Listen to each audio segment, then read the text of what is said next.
Emyalezweni wokufisela Abantu Bakulelizwe Unyaka ka-2024 Omuhle, Umengameli wezwe uCyril Ramaphosa uthe unyaka ka-2023 ube nezingqinamba eziningi, kodwa unethemba lokuthi unyaka omusha awuzukufana noka-2023 futhi uza nezinguquko eziningi.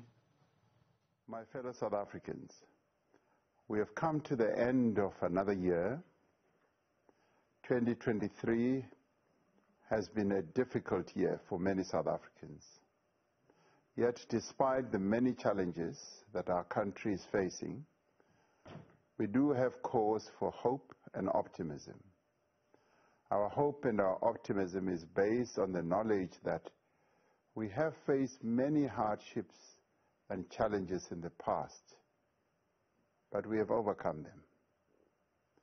I therefore firmly believe that better days lie ahead for our people and our country. In 2024, we will mark 30 years since we attained our freedom. This freedom we attained ushered in enormous changes in our country. As we reflect on our journey over these 3 decades, we are reminded of how far we have come and of the important progress that we have made since 1994.